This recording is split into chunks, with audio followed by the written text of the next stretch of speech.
فلا مضل له ومن يضلله فلا هادي له وأشهد أن لا إله إلا الله وحده لا شريك له وأشهد أن محمدا عبده ورسوله أما بعد فإن خير الحديث كتاب الله وخير الهدي هدي محمد صلى الله عليه وسلم وشر الأمور محدثاتها وكل محدثة بدعة وكل بدعة ضلالة وكل ضلالة في النار. فأعوذ بالله السميع العليم من الشيطان الرجيم. بسم الله الرحمن الرحيم. يا أيها الذين آمنوا اتقوا الله حق تقاته ولا تموتن إلا وأنتم مسلمون. يا أيها الناس اتقوا ربكم الذي خلقكم من نفس واحدة وخلق منها زوجها وبث منهما رجالا كثيرا ونساء واتقوا الله الذي تساءلون به والأرحام إن الله كان عليكم رقيبا. يا أيها الذين آمنوا اتقوا الله وقولوا قولا سديدا يصلح لكم أعمالكم ويغفر لكم ذنوبكم ومن يطع الله ورسوله فقد فاز فوزا عظيما. وقال الله عز وجل بسم الله الرحمن الرحيم. وإذ ابتلى إبراهيم ربه بكلمات فأتمهن قال إني جاعلك للناس إماما قال ومن ذريتي قال لا ينال عهد الظالمين. سب سے پہلے تمام قسم کی حمد و ثنا بڑائی کبریائی اور بزرگی اس اللہ عز و جل کے لیے لائق و زیبا ہے جس نے ہمیں اور آپ کو اس عالم فانی کے اندر پیدا فرمایا. بے شمار درود و سلام نازل ہو تمام نبیوں پیغمبروں اور رسولوں پر، خصوصاً تاجدار مکی و مدنی احمد مصطفیٰ محمد مصطفیٰ صلی اللہ علیہ وسلم پر. محترم حضرات، خطبہ مسنونہ کے بعد سورۃ البقرہ کی ایک آیت کریمہ آپ کے سامنے پڑھی گئی.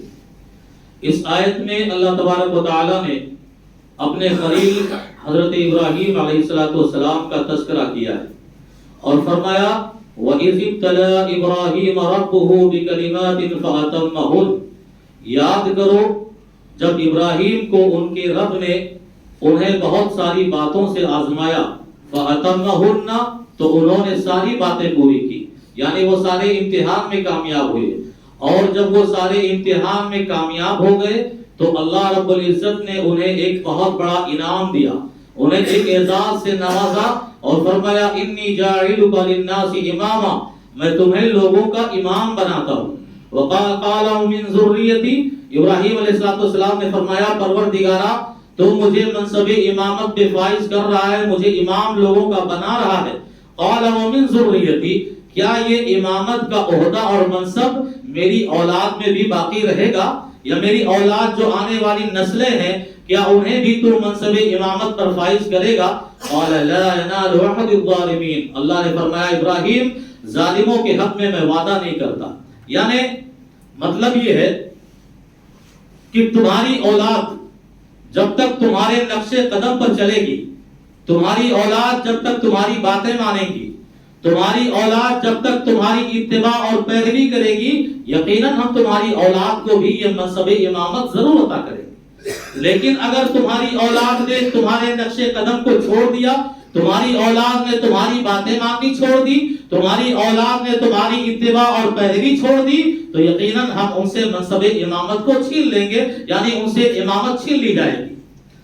دیکھیں اس وقت ہم اور آپ جن دو شرعی مناسبتوں سے گزر رہے، ایک تو حج بیت اللہ ہے اور دوسرا عید الاضحیٰ ہے، اور یہ دو شرعی عبادتیں ایسی ہیں جن کا تعلق ابراہیم علیہ السلام کی زندگی سے اور حیات مبارکہ سے بہت ہی گہرا ہے. اس لیے میں نے مناسب سمجھا کہ آج کے خطبہ جمعہ میں سیدنا ابراہیم علیہ السلام کی زندگی مبارک سے جو نمایاں پہلو اور سبق اور نصیحت کے طور پر ہمیں جو کچھ معلوم ہو اس سلسلے میں مختصر گفتگو کی جائے تو یہ زیادہ بہتر ہوگا. اس لیے کہ ابراہیم علیہ السلام آپ جانتے ہیں اس امت کے ساتھ، یعنی محمد صلی اللہ علیہ وسلم کی امت جس میں ہم اور آپ شامل ہیں، امت محمدیہ کا تعلق ابراہیم سے بہت گہرا ہے، اور ابراہیم علیہ السلام کی نسبت اس امت سے بہت گہری ہے. اللہ رب العزت نے فرمایا کہ ملت ابیکم ابراہیم، یعنی ابراہیم علیہ السلام کو اللہ نے اس امت کا باپ قرار دے دیا، باپ قرار دے دیا. جیسے ہمارے روحانی باپ جناب محمد رسول اللہ صلی اللہ علیہ وسلم ہیں، ہم ان کی روحانی اولاد ہیں، ایسے ہی ہمارے روحانی باپ ابراہیم علیہ السلام بھی ہے. اللہ نے فرمایا ملت ابیکم ابراہیم، تم لوگ اپنے باپ ابراہیم کے نقش قدم پر چلو، ان کے ملت کی پیروی کرو. کیوں؟ آپ جانتے ہیں کہ ابراہیم علیہ السلام یہ پیارے نبی صلی اللہ علیہ وسلم کے دادا تھے، یہ اجداد میں آتے ہیں. تو جب نبی کے دادا ہوئے تو ظاہر سی بات ہے ہمارے اور آپ کے بھی نسل سے، وہ ہمارے خاندان سے، وہ ہمارے باپ قرار دے دی گئے. تو یہ بہت بڑی فضیلت ابراہیم علیہ السلام کی بھی ہے. اور آپ بھی دیکھیں گے قبلہ جس کی طرف ہم اور آپ منہ کر کے نماز پڑھتے، وہ قبلہ کیا ہے؟ خانہ کعبہ. اور خانہ کعبہ کے معمار ابراہیم علیہ السلام ہے. خانہ کعبہ کو تعمیر ابراہیم علیہ السلام نے کیا ہے. اور آپ یہ بھی جانتے ہیں کہ ابتدائے اسلام میں کچھ مہینوں تک ہمارا اور آپ کا مسلمانوں کا قبلہ بیت المقدس تھا. بیت المقدس کی جانب مڑ کر کے مسلمان نماز پڑھا کرتے تھے. لیکن اسی حال میں پیارے نبی صلی اللہ علیہ وسلم کی یہ خواہش تھی، یہ چاہت تھی، آپ کے دل کا یہ آرزو تھی، آپ کے دل کی یہ تمنا تھی کہ ہمارا قبلہ اگر بیت المقدس سے ہٹا کر خانہ کعبہ ہو جاتا تو بہت اچھا ہوتا. اور اسی خواہش میں آپ اپنی نگاہیں، اپنا چہرہ بار بار آسمان کی طرف اٹھا رہے تھے. تو یقیناً اللہ رب العزت نے اپنے آخری پیغمبر جناب محمد رسول اللہ صلی اللہ علیہ وسلم کی خواہش کو پورا کرتے ہوئے جبریل امین کے ذریعہ یہ پیغام دے دیا، قد نرا تقلب وجهك في السماء فلنولينك قبلة ترضاها فولي وجهك شطر المسجد الحرام.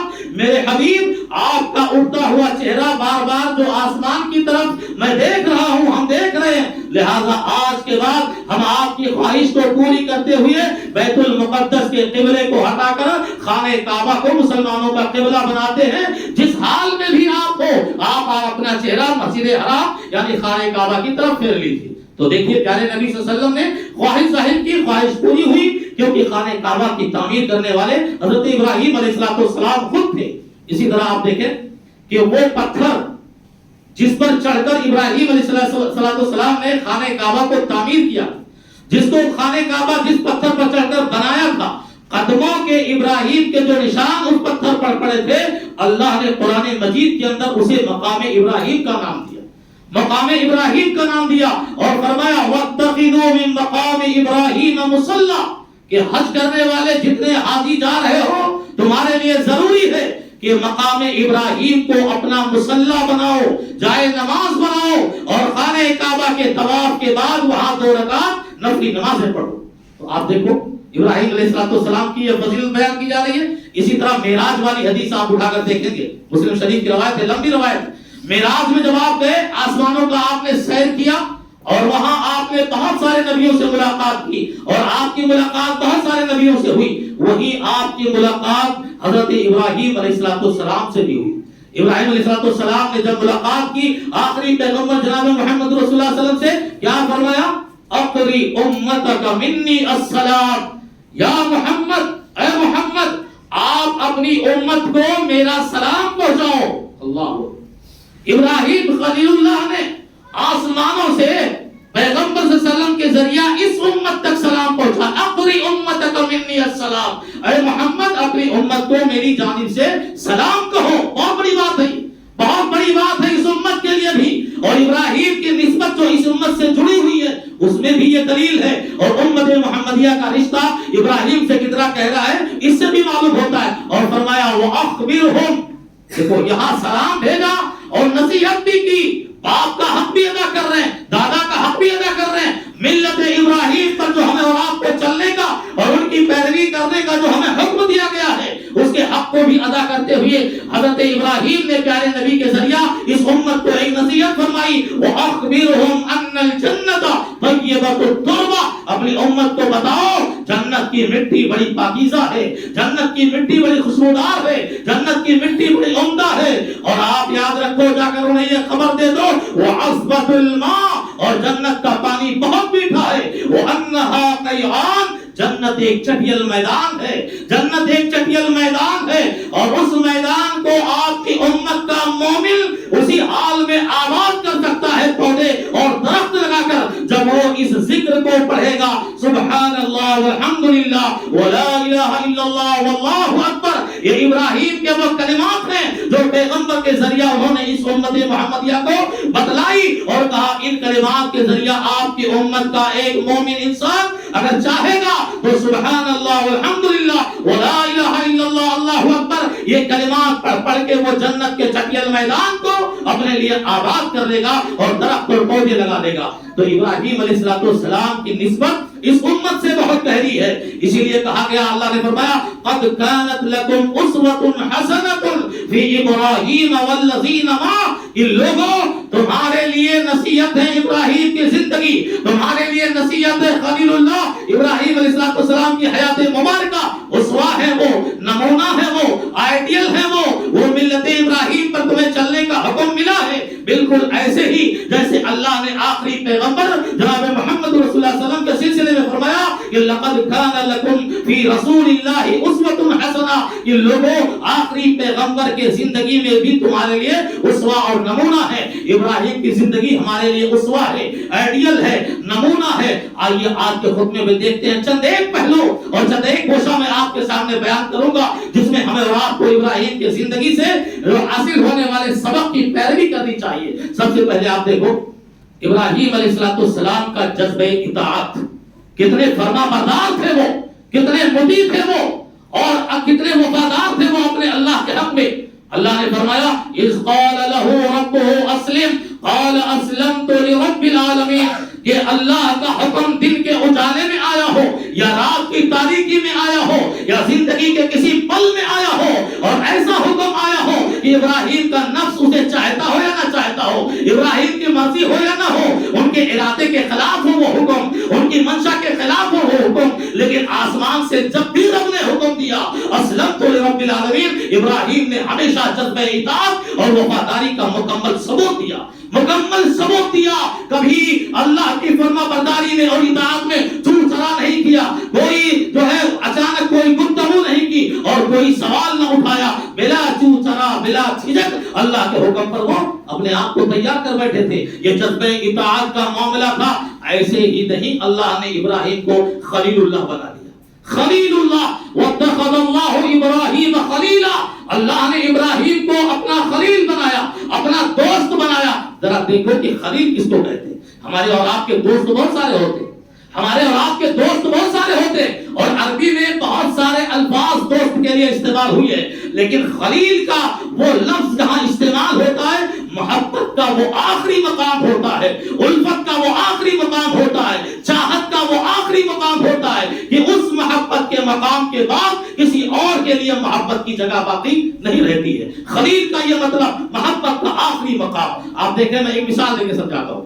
پیارے نبی جناب محمد رسول اللہ صلی اللہ علیہ وسلم اور حضرت ابو بکر صدیق رضی اللہ تعالیٰ، دونوں میں کتنی گہری دوستی تھی، کتنا پیار تھا، دونوں میں کتنی قرابت داری تھی، دونوں میں کتنا تعلق تھا، اور دونوں کتنے اچھے دوست تھے۔ مسلمان اور مدرسے میں پڑھنے والا ایک چھوٹا سا بچہ جانتا ہے کہ پیغمبر صلی اللہ علیہ وسلم اور ابو بکر صدیق کے درمیان کتنی محبت تھی۔ آپ جانتے ہیں مثال، اللہ کے نبی صلی اللہ علیہ وسلم ابو بکر کے ساتھ کہیں گزر رہے تھے تو کیا ہوا، ابو بکر کبھی آگے آ جا رہے ہیں چل کے، کبھی آگے آ جا رہے ہیں چل کے، اور کبھی پیچھے گھوم کے آ جا رہے ہیں، کبھی دائیں جانب جا رہے ہیں، کبھی بائیں جانب جا رہے ہیں۔ اللہ کے نبی نے یہ ابو بکر کی چال دیکھی، کہا میرے دوست یہ کیسی چال چل رہے ہو، یہ ادا اللہ کو ناپسند ہے، کبھی آگے کبھی پیچھے، کبھی دائیں کبھی بائیں، ایک ہی طرف ہو کے چلو۔ ابو بکر نے کیا جواب دیا؟ محبت کا یہ ان کا آخری مقام تھا۔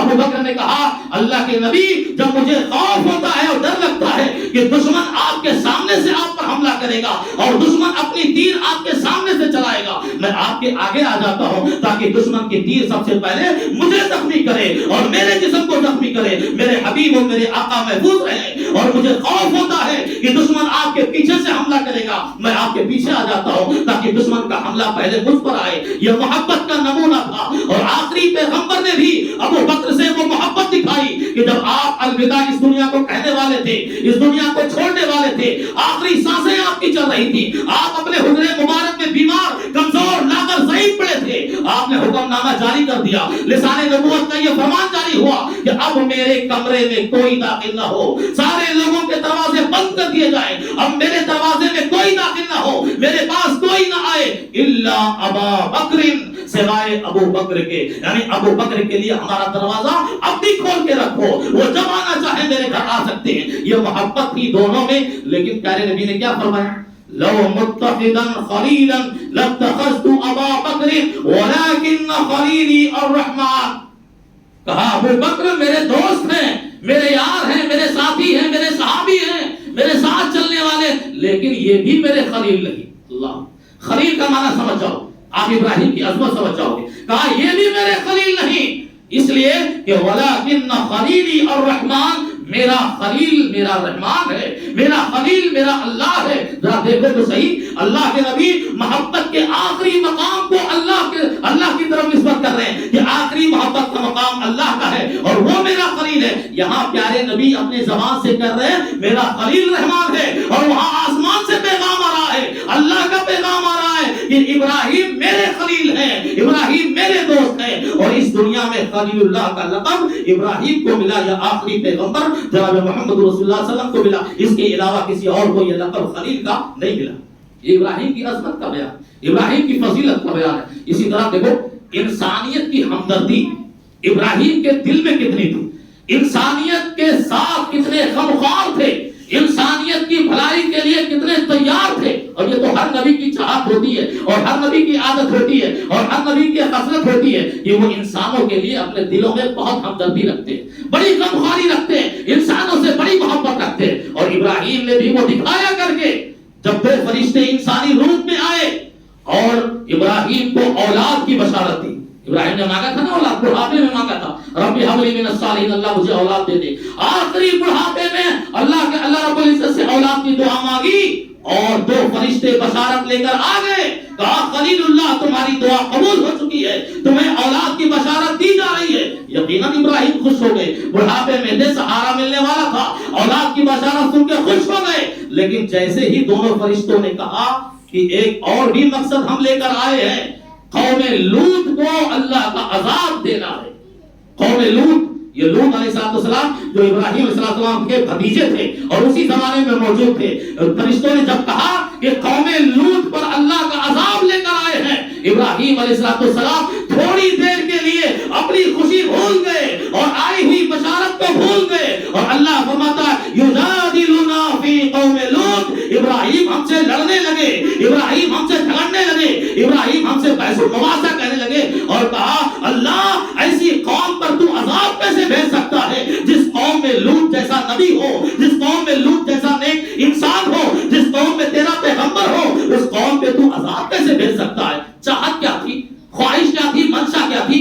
ابراہیم یہ چاہ رہے تھے، حالانکہ معلوم تھا یہ قوم لوط بڑی بدماش قوم ہے، قوم لوط بے راہی قوم والی ہے، یہ قوم لوط اللہ کا باغی ہے، یہ ظالم ہے۔ اس کے باوجود ابراہیم بحث کرنے لگے، یہ چاہ رہے تھے کہ کچھ ٹائم کے لیے، کچھ دیر کے لیے اللہ کا عذاب اس قوم سے ہٹ جائے، یہ ظالم تب تو سدھر جائے، یہ ظالم تب تو لائن پر آ جائے، یہ ظالم تب تو توبہ کر لے۔ وہ چاہ رہے تھے کہ مہلت دی جائے، اور فرشتوں نے کہا نہیں نہیں، مہلت ملنے والی نہیں ہے، اللہ کا عذاب آ چکا ہے، سوائے لوط علیہ السلام کے اور ان کے گھر والوں کے، بجز ان کے بیوی کے، سب کو ہلاک کر دیا۔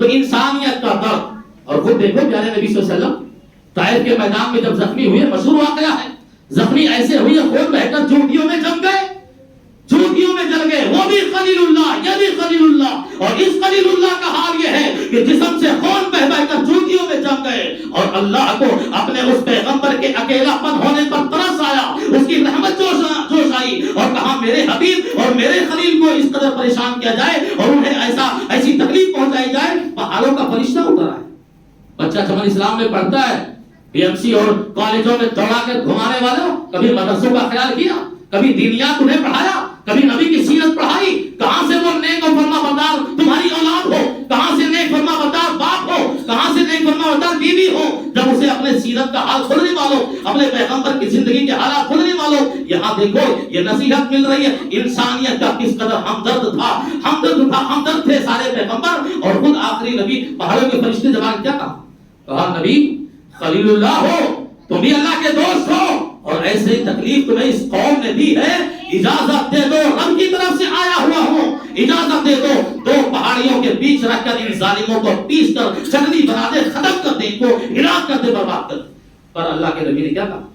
اللہ کے نبی نے کیا کہا؟ انسانیت کی ہمدردی تھی، انسانیت کے لیے غمخوار تھے، کہا پہاڑوں کے فرشتے آئے ہو، اللہ کا عذاب دینے کی اجازت مجھ سے مانگنے آئے ہو، اسی اللہ نے مجھے رحمت للعالمین بنا کر بھیجا ہے۔ ارے انسانوں پر رحم کی تو دور، مجھے تو اللہ نے جانوروں پر رحم کرنے کے لیے بھیجا ہے۔ میں کیسے میری آنکھیں کھلی ہو اور میری امت ہلاک ہو رہی ہو، یہ پیغمبری کی شان نہیں ہے۔ میری آنکھیں کھلی ہو اور میری قوم میرے سامنے اللہ کے عذاب کا شکار ہو رہی ہو، یہ پیغمبر کی آنکھیں برداشت نہیں کر سکتی ہیں۔ اللہم اہدی، فوراً دعا کے لیے ہاتھ اٹھایا، کہا اللہم اہدی فإنہم قومی لا یعلمون۔ اے اللہ یہ تو ظالم ہے اس وقت، لیکن تو انہیں مہلت دے دے، انہیں ہدایت دے دے، انہیں صحیح راہ پر لے آ۔ مجھے امید ہے یہ ظالم تو نہ صحیح، ان کے آنے والی نسل مجھ پر ضرور ایمان لائے گی۔ یہ آج مجھے پہچان نہیں پا رہے ہیں کہ میں کتنا بڑا رحمت للعالمین ہوں، اللہ کا پیغمبر رسول ہوں۔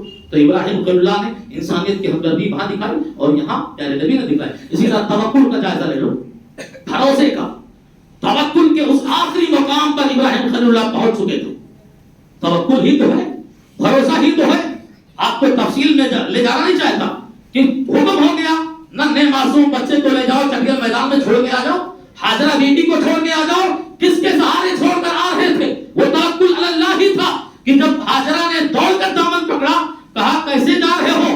بیوی ننھا معصوم بچہ ہے، اس میدان میں چھوڑے جا رہے ہو، یہاں پرندوں کا گزر نہیں ہو رہا ہے، ہماری دیکھ ریکھ کون کرے گا؟ ہمیں کون پالے گا؟ ہم تک روزی کون پہنچائے گا؟ ہمیں کھانا کون کھلائے گا؟ بچے کو دودھ کون پلائے گا؟ میں کھاؤں گی نہیں، دودھ کہاں سے اترے گا؟ یہ ساری وجوہات اور جو ہے اسباب بیان کر دیے، پر ابراہیم نے کوئی جواب نہیں دیا۔ کیوں؟ آسمانی حکم تھا، اللہ کا حکم تھا، اسلمت لرب العالمین۔ جذبہ اطاعت تھی، توکل علی اللہ تھا، یہ فوراً انہوں نے جھٹکار کے دامن اور آگے بڑھ گئے۔